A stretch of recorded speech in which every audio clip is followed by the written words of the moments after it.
Muy bien, vamos a ir entonces al libro de Romanos, capítulo número 6. Y hemos estado estudiando los domingos Primera de Juan, pero hoy voy a hacer un paréntesis y vamos a irnos al libro de Romanos, capítulo 6. Y el tema que quiero considerar con ustedes lo podríamos titular La gracia de la santidad o la santificación por gracia. La santidad bajo la gracia. Este pasaje, el capítulo 6, es uno de los más importantes, hermanos, relativos a cómo se debe vivir la vida cristiana. Cómo Dios nos conduce a vivir una vida cristiana de mortificación del pecado, de santidad, de obediencia. Los capítulos anteriores, el capítulo 1, 2, 3, 4 y 5, son uno de los más profundos y de los más coherentes y maravillosos en la Biblia, relativos a la obra redentora de nuestro Señor Jesucristo. El capítulo 1 comienza hablando sobre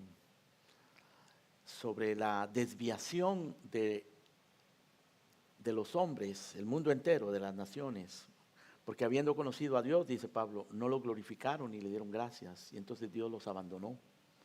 Dios los dejó caminar por sus caminos. Eso nos dice el capítulo 1. Dios abandonó. Porque ellos no tuvieron a Dios en sus agendas, Dios los entregó a sus propias pasiones y a sus propios pecados. Así que el mundo vive bajo el pecado, por esa razón. El capítulo 2 habla de los moralistas que pretenden con su moralidad solucionar el problema de la enemistad con Dios. Dios es su enemigo, entonces ellos tratan de solucionar ese problema pues siendo buenos, haciendo buenas obras. Y Dios dice que no, que ellos no tienen un corazón arrepentido, aunque tengan religión, y que por lo tanto están atesorando ira para el día de la ira. A Dios no se le complace con obras buenas.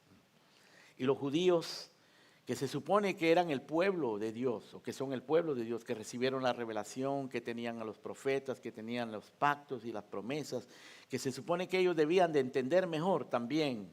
El apóstol Pablo dice, también están bajo pecado. No hay diferencia, no importa si es judío, no importa si es griego, todos están bajo pecado.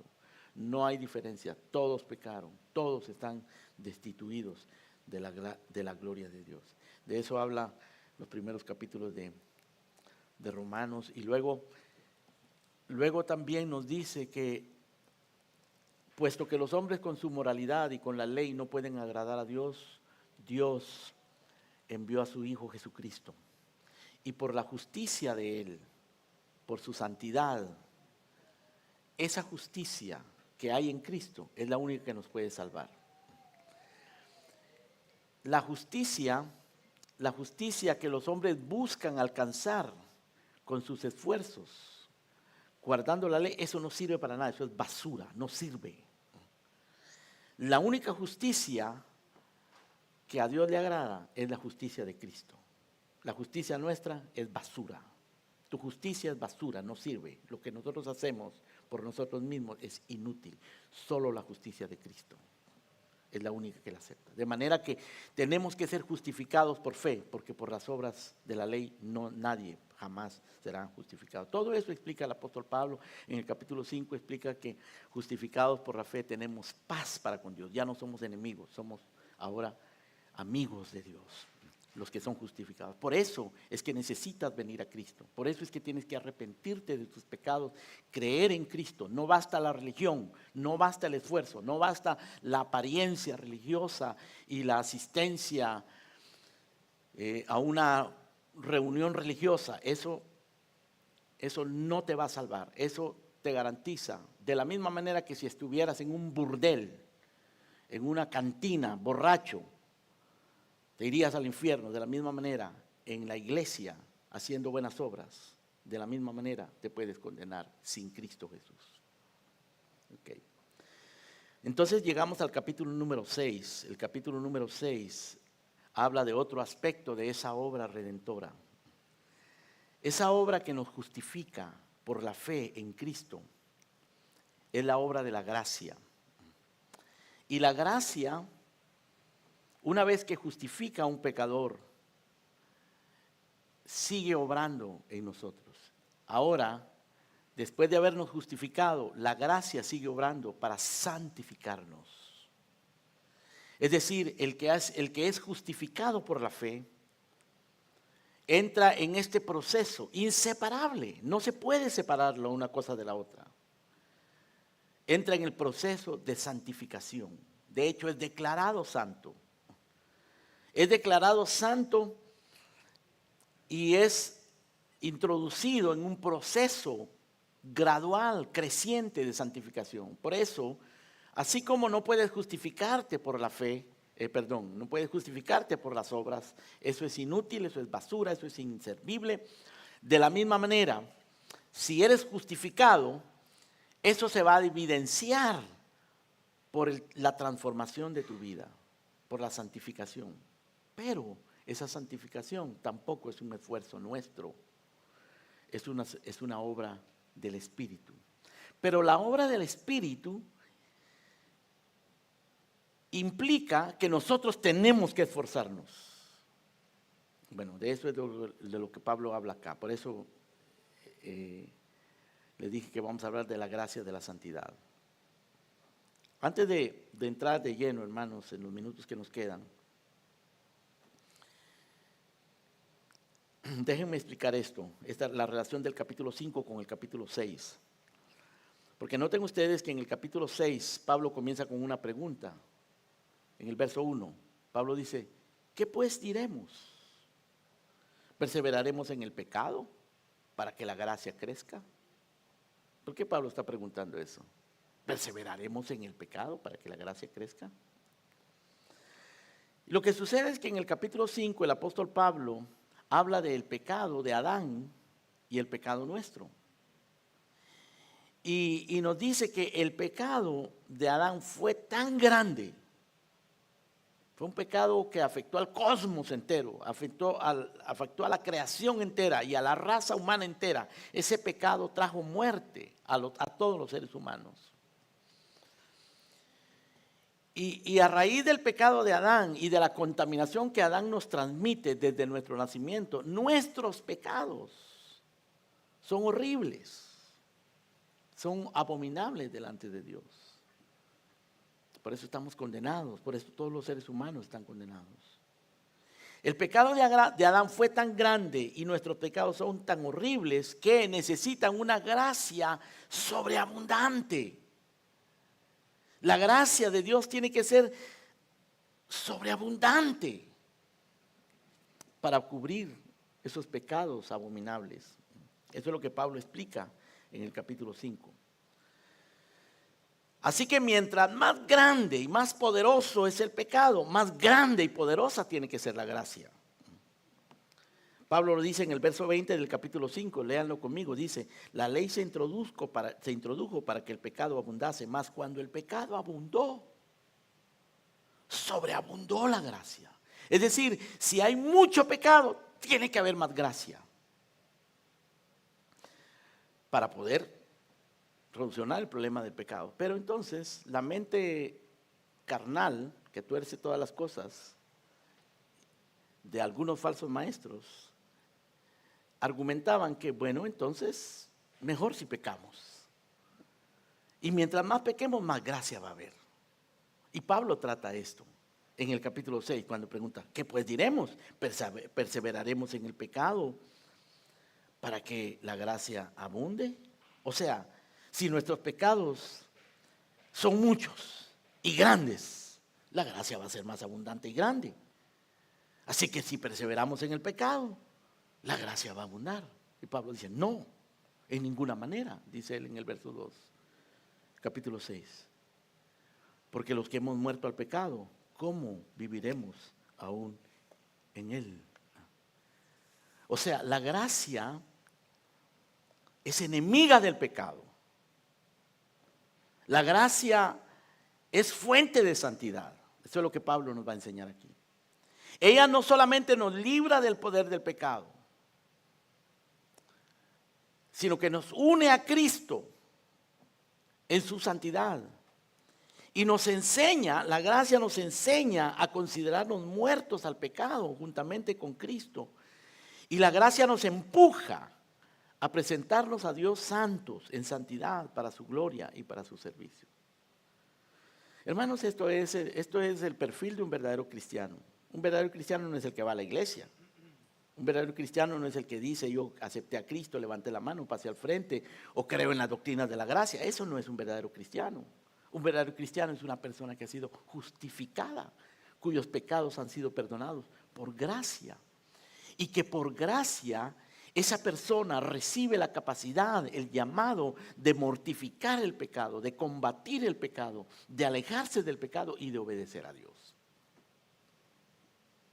Eso lo debemos tener nosotros muy, muy claro. Muy bien. Vamos a considerar, hermanos, 3 aspectos de lo que Pablo enseña acá en estos versículos, en el capítulo 6. Primero, vamos a considerar nuestra unión con Cristo. Estamos unidos a Cristo en su muerte y en su resurrección por gracia. Vamos a considerar la unión con Cristo, porque Pablo fundamenta todo su argumento en la unión del creyente con Cristo. Segundo, vamos a considerar el llamado que Dios nos hace a pensar como santos por su gracia. Dios nos llama a cambiar nuestra mente y a pensar santamente, a pensar pensamientos santos, a tener actitudes santas. Y tercero, no solamente nos llama a pensar, sino nos llama a vivir como gente santa por su gracia. Muy bien, consideremos, hermanos, en primer lugar el hecho de la obra divina de nuestra unión con Cristo. La pregunta en el capítulo 6, ¿perseveraremos en el pecado para que la gracia abunde? Pablo la responde rotundamente con un negativo. Dice: no, de ninguna manera. No podemos nosotros pretender que siendo justificados podemos pecar deliberadamente, intencionalmente, libremente, para que la gracia crezca. ¿Por qué no? Y Pablo responde en el verso 2 y nos explica por qué no. No podemos vivir en el pecado, porque los que hemos muerto al pecado, ¿cómo viviremos aún en él? O sea que Pablo está estableciendo acá algo que es verdadero de todo verdadero cristiano. Todo verdadero cristiano no es simplemente que es evangélico, no es simplemente que asiste a la iglesia, no es simplemente que se siente bien en la iglesia. No, un verdadero cristiano ha muerto al pecado. Eso es lo que Pablo dice acá. ¿Entiendes tú lo que es eso? Estar muerto al pecado. ¿Sabes tú lo que es eso? ¿Y sabes lo que implica estar muerto al pecado?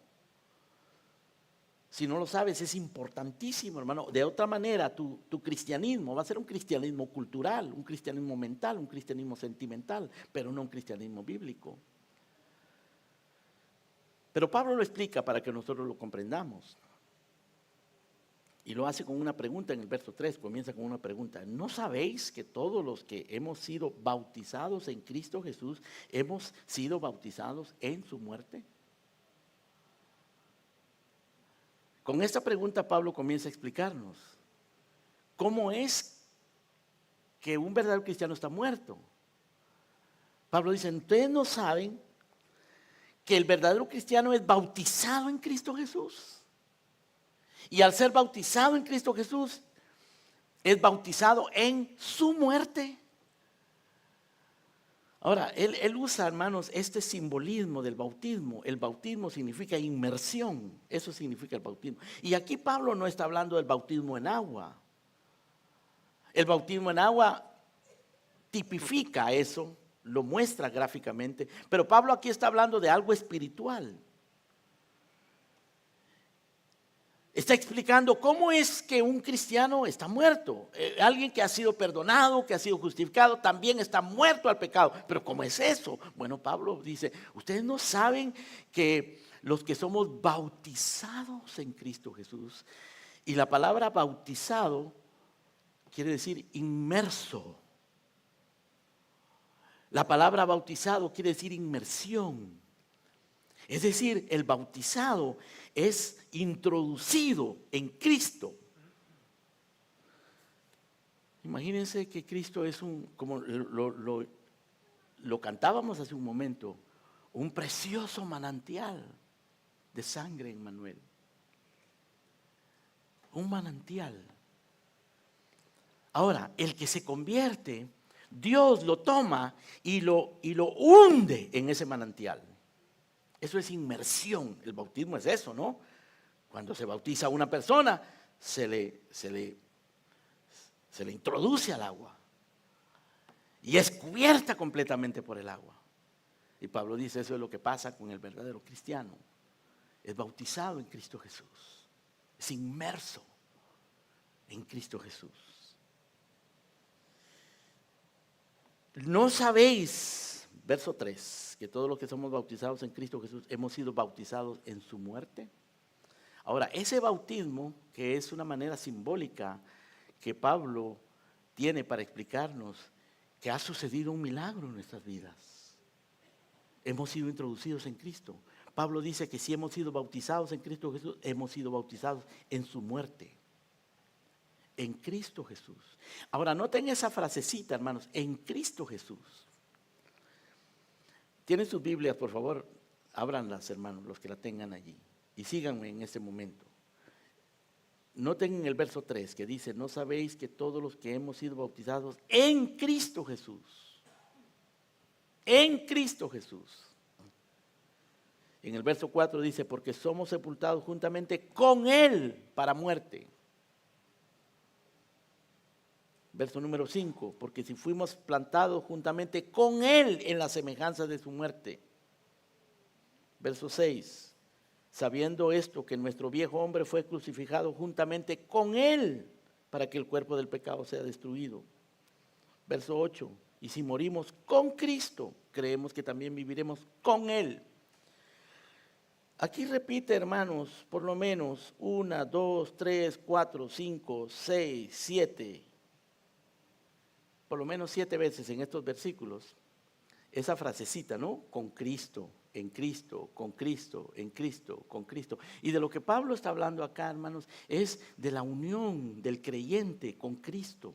Un verdadero creyente no es un simple evangélico que va a la iglesia y que ha hecho un acto religioso de profesión, sino es alguien que ha sufrido, o más bien que ha recibido la bendición de un milagro. El milagro de nuestra unión con Cristo Jesús.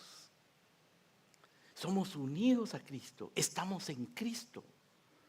Pablo dice, por ejemplo, en Gálatas 2:20, con Cristo estoy juntamente crucificado. Él está hablando de su unión con Cristo. Y Pablo dice, ya no vivo yo, mas vive Cristo en mí. Está hablando de la unión con Cristo. Y lo que ahora vivo en la carne, lo vivo en la fe del Hijo de Dios, el cual me amó y se entregó a sí mismo por mí. Está hablando de la unión con Cristo. Allí Pablo no está hablando de algo especial que él hizo, de algo que él logró con mucho esfuerzo, sino es de un milagro. La unión con Cristo, estoy juntamente crucificado. Eso lo puede decir todo verdadero creyente. Y Pablo por eso está explicando acá esto. No podemos pecar. El verdadero creyente no es un creyente que recibe el perdón de sus pecados y que ahora puede vivir como quiere. Porque si nosotros hemos sido bautizados con Cristo Jesús, hemos sido bautizados en su muerte. Y Pablo explica eso de estar bautizados en su muerte en el verso 4. Diciendo, porque somos sepultados juntamente con Él para muerte por el bautismo, a fin de que como Cristo resucitó de los muertos por la gloria del Padre, así nosotros andemos en vida nueva. Vida nueva. Pero es una vida nueva que es producto de esa unión con Cristo. Es producto de ese milagro. Verso número 5. Porque si fuimos plantados juntamente con Él en la semejanza de su muerte, así también lo seremos en la de su resurrección. Aquí Pablo está está refiriéndose, hermano, por un lado, a una resurrección espiritual que nos da una vida nueva, diferente a la que tenemos, a la que teníamos cuando estamos en el mundo, en el pecado. Es una resurrección espiritual. Pero está hablando también de una futura resurrección física. Seremos resucitados juntamente con Cristo cuando Él venga. Verso número 6. Sabiendo esto, que nuestro viejo hombre, aquel que amaba el pecado, que vivía en la ignorancia, que era enemigo de Dios, que no respetaba la ley de Dios. Nuestro viejo hombre, dice, fue crucificado juntamente con Él para que el cuerpo del pecado sea destruido, a fin de que no sirvamos más al pecado.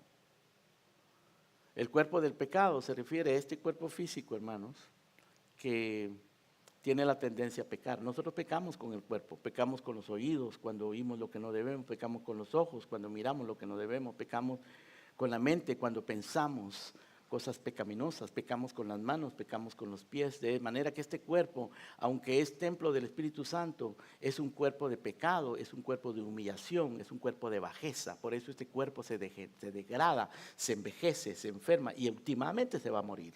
Y el Señor lo va a resucitar. Pero este cuerpo es templo del Espíritu Santo. El Espíritu Santo vive en nosotros. Y es el Espíritu Santo en nosotros, es la nueva criatura, o es lo que forma la nueva criatura en nosotros. Le da nueva vida al verdadero creyente. Y es el que hace posible ese milagro de la unión con Cristo. Nuestra unión con Cristo, hermanos, de la cual Pablo está hablando acá, es una declaración legal. Ustedes saben que las declaraciones legales, hermanos, no cambian a la persona en sí misma. Lo que cambian es su estatus. Es como cuando alguien se hace ciudadano americano, ¿no? Se hace ciudadano americano y le cambia su estatus. Ahora es ciudadano americano, tiene pasaporte americano, puede entrar y salir de los Estados Unidos libremente con su pasaporte americano. Tiene todos los derechos de los ciudadanos americanos, pero no se vuelve rubio ni se le ponen azules los ojos, ¿verdad? Le cambia su estatus, pero no le cambia su condición. Pero legalmente es una declaración legal. Entonces nuestra muerte con Cristo, nuestra muerte en Cristo es una declaración legal. Pero no es solamente eso, nuestra unión con Cristo es un milagro espiritual. Porque no solamente nos cambia nuestro estatus para con Dios, sino que además obra en nosotros un milagro. Es lo que la Biblia le llama regeneración. Es lo que el Señor Jesucristo le dijo a Nicodemo: tienes que nacer de nuevo. Si no naces de nuevo, no puedes ver el reino de Dios, no puedes entrar en el reino de Dios. Tienes que nacer de nuevo. Tiene que suceder ese milagro. Y Nicodemo no lo entendía. Nicodemo le dice: ¿cómo se puede hacer esto? Y el Señor le dice: eso es obra del Espíritu. Así como el viento sopla y tú no sabes por dónde sopla, así el Espíritu obra. Eso es obra del Espíritu, es un milagro. Eso solo lo hace Dios. Por eso, si tú te sientes llamado al arrepentimiento, llamado a la fe y esa inquietud de conocer más a Dios, tienes que entender si verdaderamente eres cristiano y tienes que arrepentirte de tus pecados y venir en fe a Cristo y clamarle y pedirle que obre ese milagro en tu vida, el milagro de la regeneración. No te conformes con ser evangélico, no te conformes con cumplir tu cuota semanal de asistencia matutina a la iglesia. Porque hay quienes ya pues chequean: bueno, ya fui el domingo en la mañana, ya cumplí. Tienes que tener una conciencia real de lo que es ser un cristiano, lo que es estar unido a Cristo. No es simplemente cumplir la cuota religiosa. Es un milagro, eso lo saben los creyentes. Eso lo saben los convertidos. Eso no lo saben los inconversos. Por eso los inconversos se inventan sus religiones. Y usualmente sus religiones consisten en ser más bueno, en no ser tan malo, en hacerle bien a la gente. En eso consiste la religión. Todas las religiones humanas están basadas en el esfuerzo personal, en las obras humanas. Pero esto está fundamentado en el milagro de la unión con Cristo, que es una declaración legal sellada con la sangre de Cristo, y es un milagro espiritual efectuado por el Espíritu en base a la obra de Cristo. Con Cristo estoy juntamente crucificado y ya no vivo yo. Para mí el vivir es Cristo, decía Pablo, y el morir es ganancia. Por eso para un verdadero cristiano Cristo es precioso, Cristo es lo más importante, Cristo es su único Salvador, su única esperanza, su único consuelo. Y los intereses de Cristo, la santidad de Cristo, la iglesia de Cristo, la palabra de Cristo, la voluntad de Cristo se convierte en nuestro afán, en nuestro deseo, en nuestro esfuerzo. Eso es la unión con Cristo. Somos llamados a estar unidos en Cristo. Eso es lo que Pablo explica acá. Muy bien, en segundo lugar, Pablo no se queda allí. Pablo en el verso número 11 llega a una conclusión debido a esto. Dice, así también vosotros consideraos muertos al pecado, pero vivos para Dios en Cristo Jesús, Señor nuestro. Si en verdad eres cristiano, si en verdad estás unido a Cristo, si esa declaración legal, soberana, suprema, divina, de la unión tuya con Cristo ha sido emitida a tu favor, y si ese milagro sobrenatural del Espíritu ha obrado en tu corazón, en la regeneración, y ha creado una nueva naturaleza, un nuevo hombre dentro de ti, entonces el apóstol Pablo dice, considérate muerto. Verso número 11, léalo allí por favor. Dice, así también vosotros consideraos muertos. Noten ustedes que lo que Pablo previamente nos dice es lo que Cristo hizo. Lo que Dios hizo en Cristo. Lo que Dios hizo en nosotros por Cristo, en Cristo. O sea, nos unió a Cristo. Pero ahora Pablo nos dice lo que nosotros tenemos que hacer. Y lo que nosotros tenemos que hacer, según el verso 11, es que tenemos que comenzar pensando de acuerdo a esta verdad, ajustando nuestra mente, nuestros pensamientos, nuestra perspectiva de la vida, nuestra perspectiva de nosotros mismos, de Dios, de absolutamente todo, conforme a esta verdad. Entonces Pablo dice, verso 11, así también vosotros consideraos muertos al pecado, pero vivos para Dios, en Cristo Jesús, Señor nuestro. Ahí está otra vez. En Cristo. Esa frase es importantísima, hermano. La vida cristiana no se puede vivir sin Cristo. Él dice, sin mí nada podéis hacer. Estad en mí y yo en vosotros. Porque separados de mí nada podéis hacer. Pero eso no se trata de un esfuerzo que nosotros hacemos, de una obra, de una meditación, sino es un milagro que Dios obra en nosotros, el unirnos a Cristo. Pero nosotros tenemos que cultivar eso. Tenemos que ajustar nuestra mente, nuestro pensamiento, nuestro entendimiento a esa verdad. Porque no sea que nos suceda como le sucedió a los corintios, que se dejaron arrastrar por la sabiduría del mundo, por las influencias culturales, por sus preferencias personales, y siendo creyentes. Sin embargo, Pablo dice, yo no les pude hablar a ustedes como espirituales, sino como a niños en Cristo, porque aún sois carnales y andáis como hombres. Por eso es que el apóstol Juan dice, no améis el mundo ni las cosas que están en el mundo, porque las cosas del mundo, la concupiscencia de la carne, la concupiscencia de los ojos y la vanagloria de la vida son del mundo, no son de Dios. Y el mundo se pasa y sus deseos. Solo el que hace la voluntad de Dios permanece para siempre. En otras palabras, somos creyentes, hemos recibido el milagro de la regeneración, de la unión con Cristo. Si eres verdadero creyente, eso es una realidad en tu vida. Es una realidad. Tienes que examinarte a la luz de la Escritura para ver que eso sea una realidad en tu vida, no sea que estés viviendo una vida religiosa. Los religiosos de los días de Cristo, hermano, se convirtieron en sus más grandes enemigos porque ellos tenían su propio sistema, sus propias ideas. Y cuando Cristo les comenzó a enseñar la verdadera naturaleza de lo que era una vida con Dios, ellos se rebelaron. Pero en el caso de los que estamos en Cristo, de los que vivimos en unión con Cristo por la obra milagrosa del Espíritu y por esa declaración legal sellada con la sangre de Cristo, Pablo dice: consideraos muertos al pecado y vivos para Dios en Cristo Jesús, Señor nuestro. Aprendan a pensar.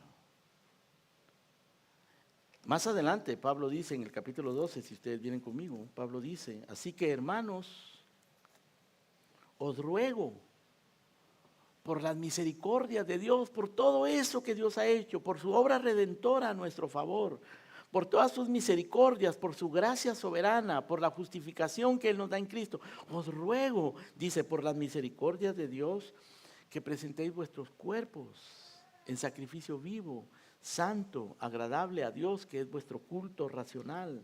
No os conforméis a este siglo, sino transformaos. Escuchen esto: transformaos por medio de la renovación de vuestro entendimiento, para que experimentéis o para que comprobéis, dice esta versión, cuál sea la buena voluntad de Dios, agradable y perfecta. Pero noten que Pablo aquí está diciendo qué es lo que tú tienes que hacer. Lo tienes que hacer, hermano.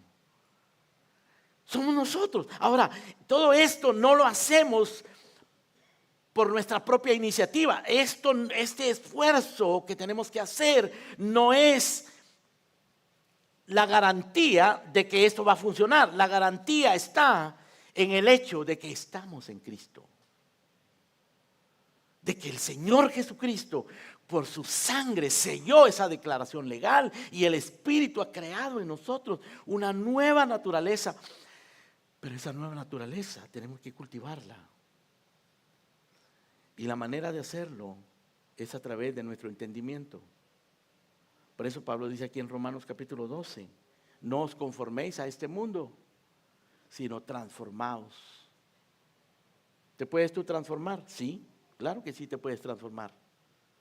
Bajo la gracia de Cristo, sí. ¿Y cómo me puedo transformar, pastor? Bueno, puedes transformar por medio de la renovación de tu entendimiento. Tienes que renovar tu manera de pensar. Tienes que dejar de pensar tus propias opiniones. Tienes que dejar de pensar de acuerdo a la cultura y a todo alrededor y a las opiniones de los hombres. Tienes que aprender a pensar bíblicamente. Transformados por medio de la renovación de vuestro entendimiento, que es vuestro culto racional, para que comprobéis cuál sea la buena voluntad de Dios, agradable y perfecta. Esa transformación va a hacer que nosotros experimentemos de una manera personal, individual, real, concreta, la voluntad de Dios en nuestras vidas. Eso les va a traer reposo a nuestro corazón, a nuestra mente. Eso nos va a contestar muchas preguntas, y las preguntas que no nos contesten nos va a dar paz para entender que Dios es soberano y que no todo lo podemos entender. Porque nos va a dar una comprensión de quién es Dios, de quiénes somos nosotros. Nos va a dar una comprensión del mundo y absolutamente de todas las cosas. No quiere decir que no nos vamos a confundir nunca, no quiere decir que no vamos a tener conflictos de tipo mental o emocional, pero vamos a aprender a lidiar con ellos. Vamos a tener los recursos para enfrentar cualquiera que sea la circunstancia que enfrentemos. Por eso es que nosotros encontramos, hermanos, los hombres de Dios, hablándonos de la fortaleza que el Señor le da. Por ejemplo, el apóstol Pablo dice, yo he aprendido a estar contento, cualquiera que sea mi situación. Sé vivir humildemente, sé tener abundancia en todo y por todo, estoy enseñado. Todo lo puedo en Cristo que me fortalece. Ahora, ¿por qué ese hombre podía decir semejante cosa, hermano? Y lo dice estando en la cárcel. Porque ha renovado su entendimiento. Porque ya no piensa como un mundano. ¿Por qué es que el salmista podía decir, aunque se traspasen los montes al corazón de la mar, no temeré, porque el Señor estará conmigo? ¿De dónde sacaba esa gente esa fortaleza? ¿Cómo es que nosotros podemos llegar a decir, como decía el salmista, Jehová es mi pastor, nada me faltará, en lugares de delicados pastos me hará descansar junto a aguas de reposo, me pastoreará, me guiará por senda de justicia por amor de su nombre? Hermanos, el que dice eso, no solamente recitándolo, sino que lo dice y lo vive y lo experimenta, aún en el valle de sombra de muerte, porque dice el salmista, aunque ande en valle de sombra de muerte, no temeré mal alguno, porque tú estarás conmigo. Esa es una persona que ha renovado su entendimiento. Esa es la diferencia entre los creyentes que andan siempre siendo arrastrados por sus emociones, por doctrinas falsas, por las circunstancias, y que siempre andan dando excusas porque caen en el pecado continuamente o son inconsistentes en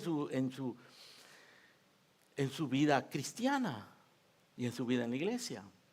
¿A qué se debe? A que piensan como mundanos, analizan las cosas como mundanos, tratan de resolver las cosas como mundanos. No usan los recursos que el Señor nos ha dado. Pero esos recursos, hermano, tenemos que entenderlos primero nosotros. Así que Pablo dice en Romanos capítulo número 6, verso 11, consideraos muertos al pecado, pero vivos para Dios, en Cristo Jesús, Señor nuestro. Vengan conmigo, por favor, al libro de Efesios, capítulo número 4.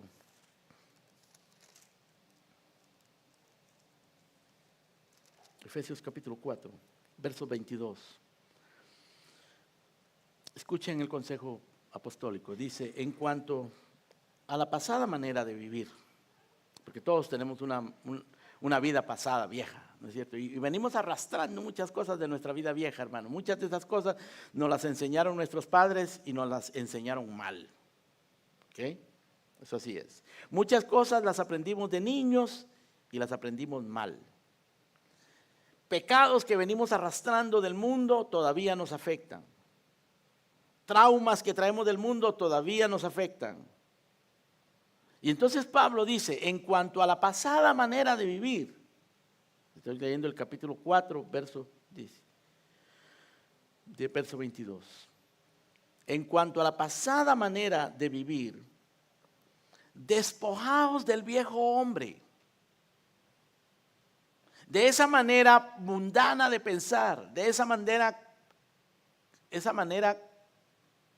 carnal, superficial de analizar las cosas. Despojaos de eso. Y le llama el viejo hombre. Y describe a ese viejo hombre. Imagínense ustedes a un viejo, ¿ok? Imaginen a un viejo, un hombre viejo. Y la manera en que lo describe Pablo es que es un hombre viejo vicioso, es un vicioso. Dice, el hombre viejo que está viciado conforme a los deseos engañosos. Es un viejo vicioso y siempre tiene deseos, tiene pasiones y tiene emociones y reacciones engañosas. Y él no se da cuenta, está autoengañado. Un viejo autoengañado y vicioso. Bueno, Pablo dice, eso éramos nosotros. Ese es nuestro viejo hombre. Y en cuanto a vuestra pasada manera de vivir, despojaos de ese viejo vicioso que está engañado. Hay cristianos, hermanos, que caminan todavía arrastrando al viejo hombre. Sus opiniones, sus reacciones son del viejo hombre, del vicioso ese. Está engañado, no se dan cuenta del autoengaño.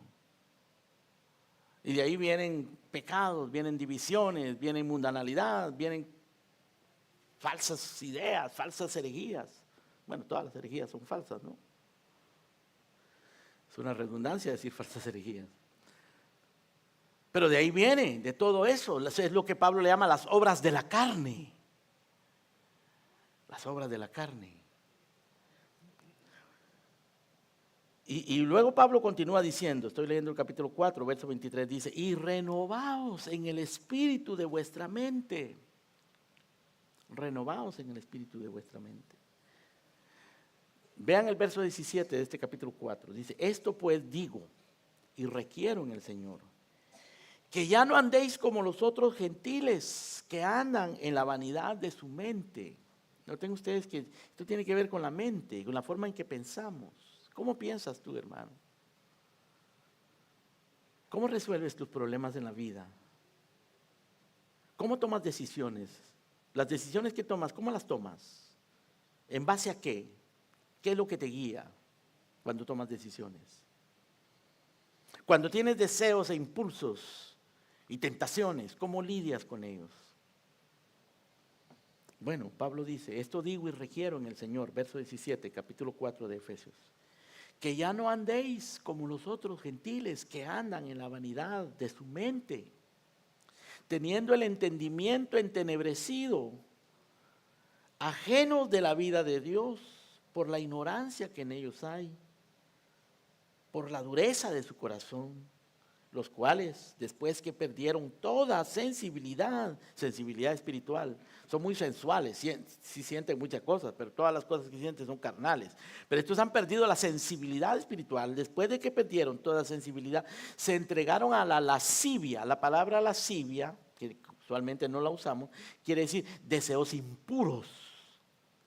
Se entregaron a la lascivia para cometer con avidez, o sea, con ganas, de una manera tenaz, de una manera frenética, para cometer con avidez toda clase de impureza. Mas vosotros no habéis aprendido así a Cristo, si en verdad le habéis oído y habéis sido por él enseñados conforme a la verdad que está en Jesús.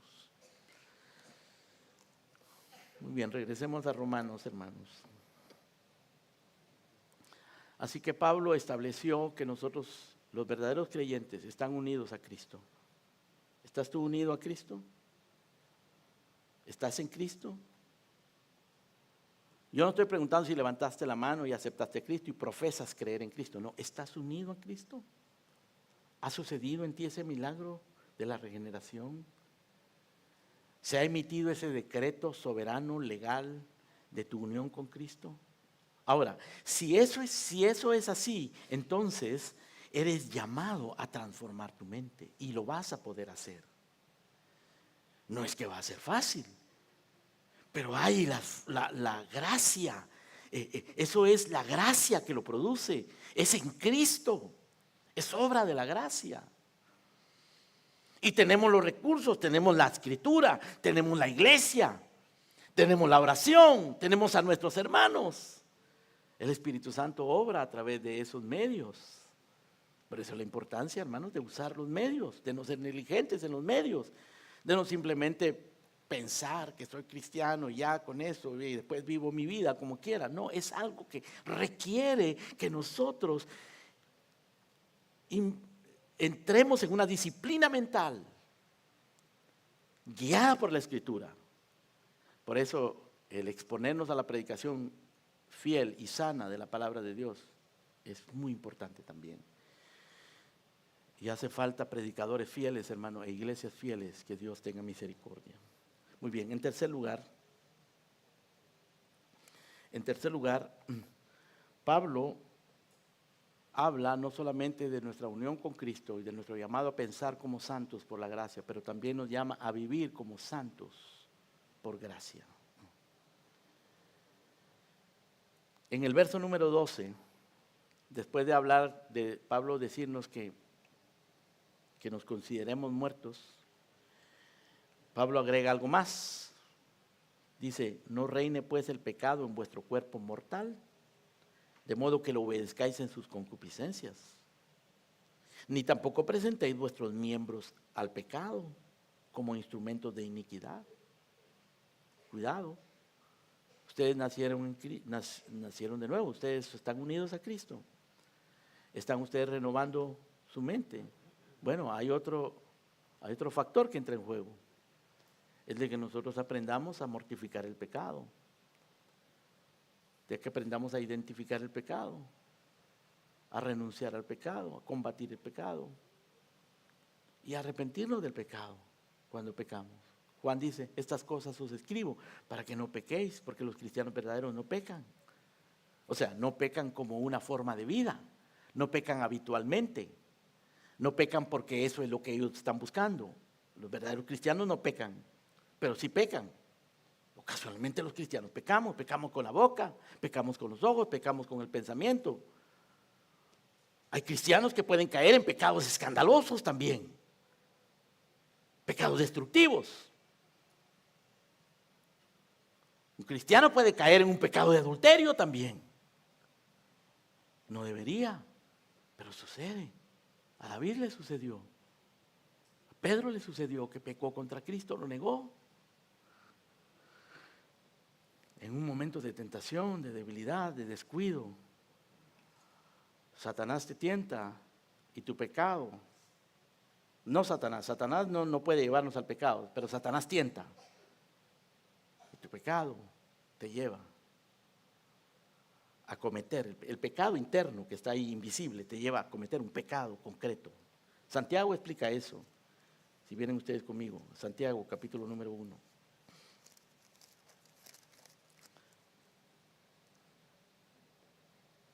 Dice en el verso 13, capítulo 1 de Santiago, cuando alguno es tentado, no diga que es tentado de parte de Dios, porque Dios no puede ser tentado por el mal, ni Él tienta a nadie, sino que cada uno, eso se refiere a ti, eres tú y yo, cada uno de nosotros es tentado cuando de su propia concupiscencia es atraído y seducido. Concupiscencia quiere decir un deseo intenso de algo. Puede ser un deseo malo, puede ser un deseo bueno. Concupiscencia, usualmente se refiere a cosas malas. Pero concupiscencia, dice que la concupiscencia la llevamos aquí adentro nosotros. Y nosotros somos tentados cuando de nuestra propia concupiscencia somos atraídos y cebados. Está usando una manera, una metáfora, ¿no? Como que si fuéramos pescaditos y nos tiran un anzuelo y nos ponen un cebo, una carnada y la cogemos y entonces somos atrapados. Cada uno es tentado cuando de su propia concupiscencia es atraído y seducido. Dice el verso 15, entonces la concupiscencia, después de que ha concebido, es un proceso interno, ¿ven? Es una lucha, esa es la lucha que ustedes tienen con el pecado.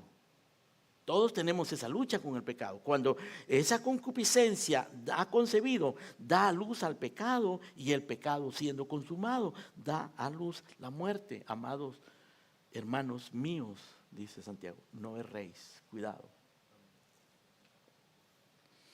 Ahora, hermanos, eso es terrible, pero eso es una cosa realmente intimidante. Porque ¿qué vamos a hacer nosotros si pecamos siendo cristianos? Juan nos dice, si alguno hubiese pecado, abogado tenemos para con el Padre, a Jesucristo el justo. Si confesamos nuestros pecados, Él es fiel y justo para perdonar nuestros pecados y librarnos de toda maldad. Es decir, el cristiano no peca. No peca consecutivamente, no peca como un estilo de vida, no peca porque va buscando el pecado. Pero cuando pecamos, como pecó Pedro, como pecó David, como han pecado muchos santos, Dios nos da la gracia del arrepentimiento. Dios nos ofrece la intercesión de nuestro sumo sacerdote, Jesucristo, el justo. Así que regresemos a Romanos, hermanos. Pablo en el verso número 12 dice, no reine el pecado en vuestro cuerpo mortal. de modo que le obedezcáis en sus concupiscencias. Eso es lo que usa Santiago, ¿no? Ahí está la concupiscencia, cuidado con la concupiscencia. No le obedezcas a las concupiscencias. Para eso hay que mortificar el pecado. Tampoco dice, presentéis vuestros miembros al pecado como instrumentos de iniquidad. Nuestro cuerpo no debe ser instrumento de iniquidad, sino presentaos vosotros mismos a Dios como vivos de entre los muertos y vuestros miembros a Dios como instrumentos de justicia. O sea que este es un llamado a vivir como santos por gracia, fundamentados en la obra del Espíritu Santo que nos ha unido a Cristo, a su santidad. Es la santidad de Cristo, hermano, la que permite que nosotros podamos luchar esta lucha por la santidad. Y por eso el verso 14 culmina este argumento diciendo, porque el pecado no se enseñoreará de vosotros, porque no estáis bajo la ley, sino bajo la gracia. Esto tiene que ser bajo la gracia. Esto no es el esfuerzo religioso, fanático, de alguien obsesionado por agradar a Dios con sus propias fuerzas. Esto es el esfuerzo sincero, aunque imperfecto, pero sincero e intenso de alguien que está respondiendo a esa obra milagrosa de nuestra unión con Cristo. Está respondiendo a ese mandato santo de la Escritura y que transforma su entendimiento de que se considera muerto. Se considera muerto no porque es una ocurrencia humana, sino porque es una realidad divina. Vuelvo, hermano, a la ilustración que les di hace un momento de el que se hace ciudadano americano. Quizá ese ciudadano americano por muchos años estuvo ilegal. Y cada vez que veía a un policía temblaba porque lo iban a deportar. Y vivía en las sombras y solo tenía trabajos donde lo explotaban porque no tenía los documentos y no tenía el estatus. Y vive en ese miedo y en esa sombra, en esa condición terrible de estar ilegal en un lugar. Pero de repente su estatus cambia. Pero si no te cuidas, vas a seguir teniendo miedo de los policías. Vas a seguir dejando que te exploten, como que si estuvieras aquí ilegalmente. Tenemos que cambiar nuestra mente, porque nosotros venimos de un mundo de pecado. Y ahora hemos sido cambiados, nuestro estatus ha cambiado, somos uno con Cristo. Pablo dice, ahora lo que vivo en la carne, lo vivo en la fe del Hijo de Dios. Ahora quiero vivir para Él. Y esa es la razón, hermanos, por la que nosotros luchamos contra el pecado, combatimos el pecado, mortificamos el pecado, resistimos al pecado y nos arrepentimos del pecado cuando pecamos. Colosenses capítulo 3. Si pues, verso 1, habéis resucitado con Cristo, está hablando del mismo tema, está hablando de nuestra unión con Cristo. Ustedes han resucitado con Cristo. Bueno, buscad las cosas de arriba, donde está Cristo sentado a la diestra de Dios. Poned la mira en las cosas de arriba y no en las de la tierra, porque habéis muerto y vuestra vida está escondida con Cristo en Dios. Ya no vivo yo. Nuestra vida está escondida con Cristo en Dios.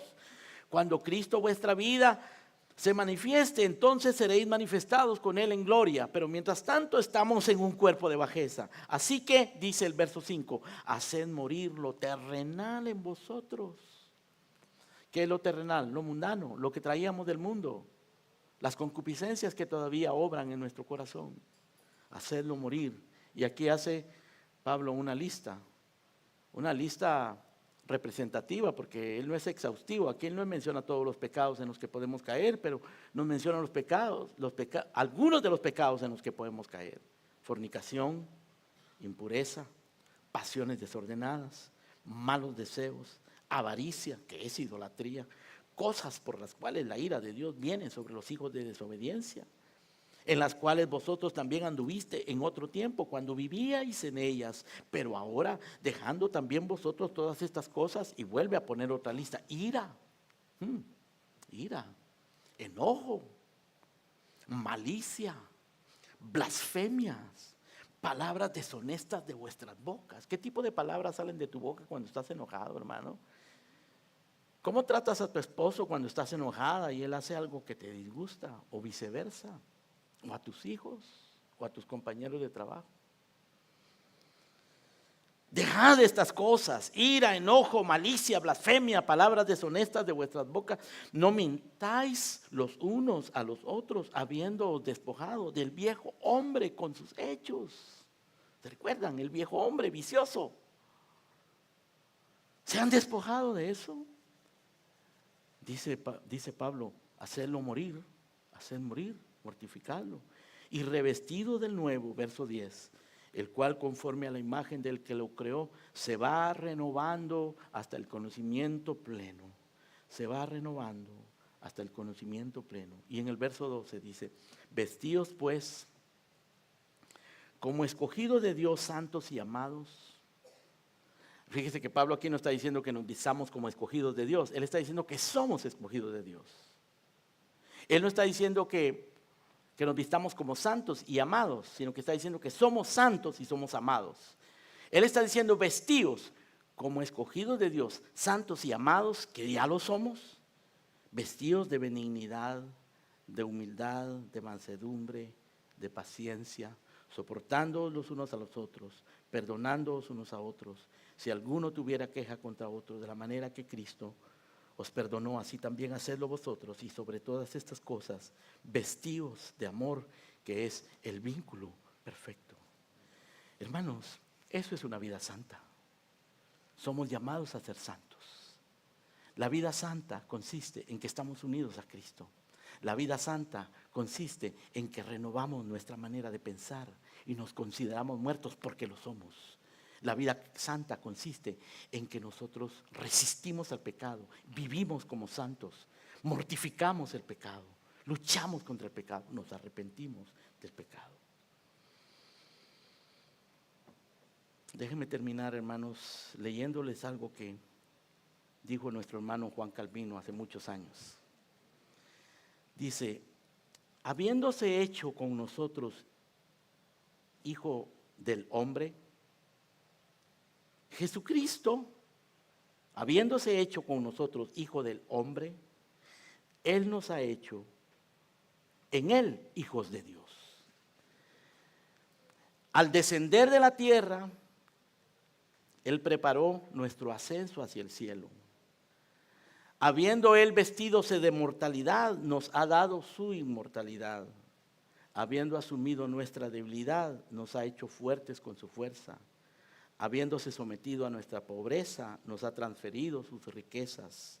Habiendo tomado sobre sí la carga de la injusticia con la que nosotros estábamos condenados, nos ha revestido con su justicia.